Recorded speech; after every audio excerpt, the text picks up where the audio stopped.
In the vibrant city of New Haven, where the pulse of life echoed through its bustling streets, lived a man named Jason, tall and imposing. His once bright eyes now held a fiery intensity that seemed to ignite even the most mundane situations. Jason had always been known for his strong will and determination. But over time, these traits had evolved into something much darker, an uncontrollable rage that threatened to consume everything in its path. Once, Jason's energy had been infectious. He had been the life of the party, the friend who could make anyone laugh, and the colleague who tackled challenges head-on. But somewhere along the way, life had dealt him a series of blows that left scars that only anger seemed capable of soothing. The pressures of his high-stakes job, the disappointments that came with unfulfilled ambitions, and the gradual erosion of his self-esteem had all contributed to the transformation of the man he used to be. His anger acted as a shield, a protective barrier against the pain that life had inflicted upon him. It was as though he believed that if he were angry enough, no further hurt could penetrate his heart. Yet the irony was that this very anger, the armor he had donned,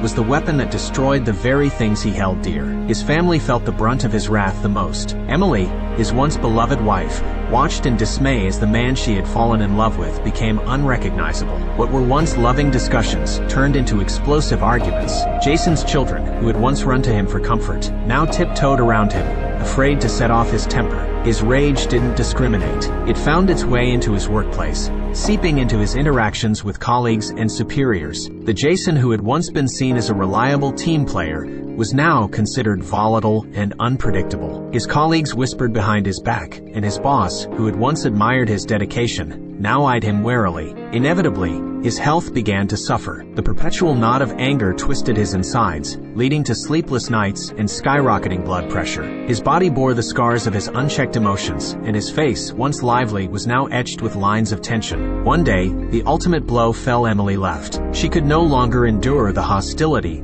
that had become their daily reality. The woman who had vowed to stand by him through thick and thin had reached her breaking point. Jason was left to grapple with the devastation of her absence, the loneliness that his anger had sown.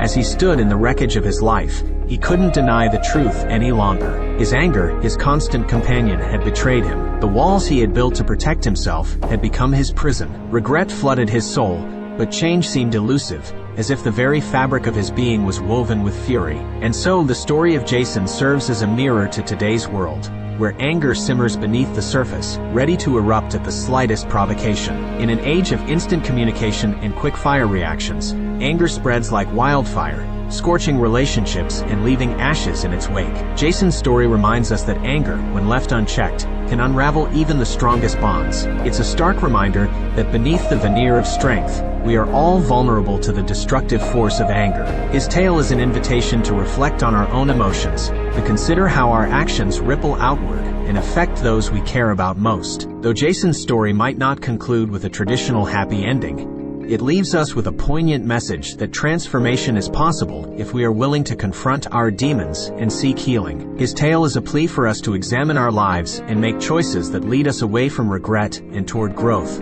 understanding, and reconciliation.